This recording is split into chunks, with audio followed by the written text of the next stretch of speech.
Hey guys, Scott from Customize, and today we're talking about our Kool Koat 3.0 system that we've recently added the mini stand from Columbia Coatings. And what do I mean by mini stand? It's essentially a box feeder, like some of your big high-end commercial units. They're all on the stand and have that fluidizing effect on the hopper stand itself, or a vibrating stand, or any of that. This is all that in a small little package, and I'm going to show you all about it today. Alright guys, so if you don't even need the Kool Koat system. If you have a different system, whatever you have, at the end of the day, you're just running regulated air to the stand itself. So you could use this on other manufacturers, I'm sure of that. But we are using it on the Columbia Coatings Kool Koat 3.0. We also have the Hyper Smooth 03 LED, but right now it's this bad boy that's hooked up to it. And in a nutshell, this box feeder, what it's doing is it's small enough where you can take 1 pound packages up to 5 pound packages, and you just set your bag of powder down in there, and that just goes in it and it sets in there. Essentially what you're doing is you have your dosage and your feed air here, but then you have an additional aux air source right here, and what that's doing is sending air through the bottom of this tube right here. And forgive me if I'm not using the right terminology, but it turns your powder into almost looks like boiling lava, and I'll show you here in a second once we hook it up. And that keeps everything flowing nicely.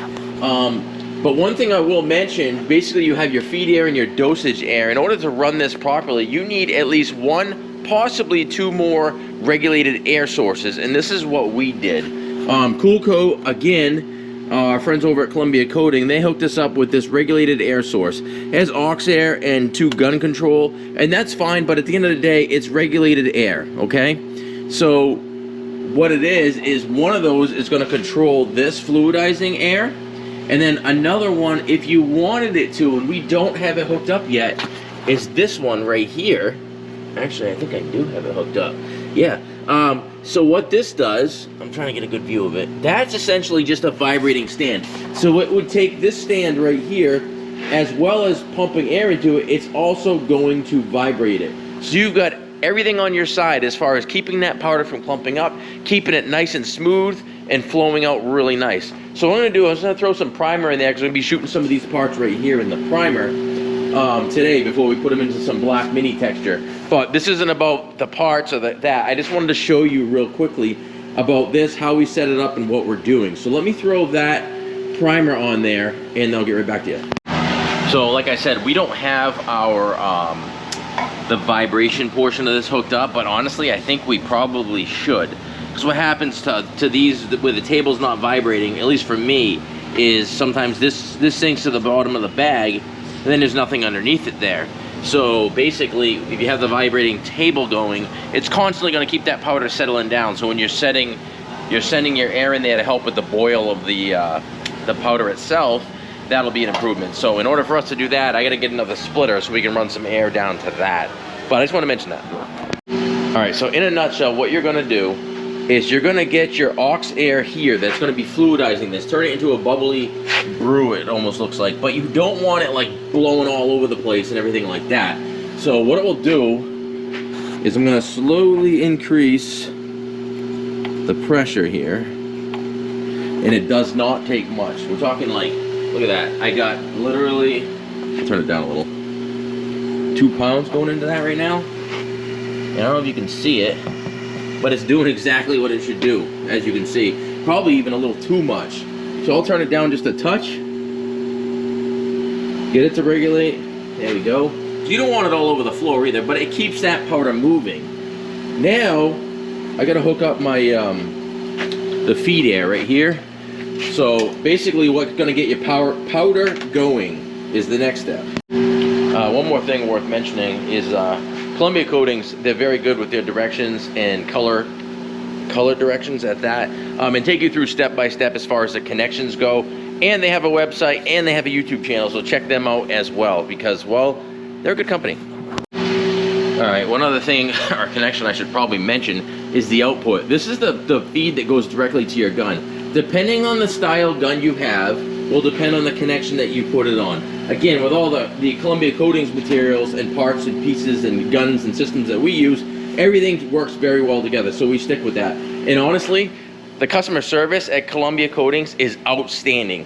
They will walk you through anything to make sure that you're on track and doing things properly.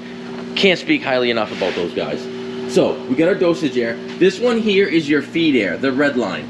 This is going up to this regulated feed source. Basically what you're gonna do is pull the trigger and turn this up like you normally would now until the powder starts to flow out. Then you're gonna increase your dosage until you have it dialed in to the right amount and you're happy with that amount.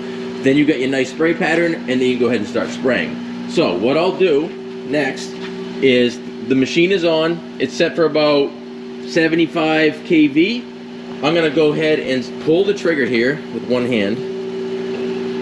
I'm gonna try to hold my camera so you can kind of see. So the trigger's pulled. I'm gonna slowly increase my feed air until I have a nice flow coming out.